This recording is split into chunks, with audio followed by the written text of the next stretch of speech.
এই হিন্দুদের সাথে যখন কথা বলবেন উল্টাপাল্টা কথা না বলে এই 10টা পয়েন্ট নিয়ে আলোচনা করবেন, দেখবেন ইসলামের সৌন্দর্য দেখে সেও কালিমা পড়ে মুসলমান হয়ে গিয়েছে।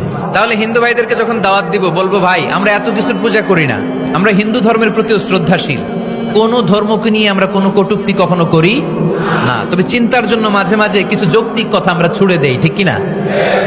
আমরা তাদেরকে বলি যে আমরা এতগুলো খোদার ইবাদত করতে পারবো না, একজনের ইবাদত করে কুলবাই না। 2 নাম্বার বৈশিষ্ট্যের নাম হচ্ছে আল ইনসানিয়া। এর মানে হচ্ছে মানবতার ধর্ম। এটা মানুষকে ইসলাম সবচেয়ে গুরুত্ব দেয়। স্বেচ্ছায় স্বাধীনভাবে আমরা সব করতে পারি, চাইলে মুসলমান হইতে পারো, আবার কাফের হইতে পারো। The decision is years. ইসলামের 3 নাম্বার বৈশিষ্ট্যের নাম হচ্ছে আশ-শুমুল। আর শুমুল মানে হচ্ছে শামিল করা আর কি। আপনি এমন কোন প্রশ্ন করতে পারবেন না যে হুজুর এটা ইসলামে আছে যে আমাকে বলতে হবে না, আমি অবশ্যই বলবো ইয়েস। আপনি কাঁথা সেলাই থেকে শুরু করে বঙ্গভবন কিভাবে চালাতে হয় ওইটাও কোরআনে আছে না নাই? ইসলামের 4 নাম্বার বৈশিষ্ট্যের নাম হচ্ছে আল উমুম।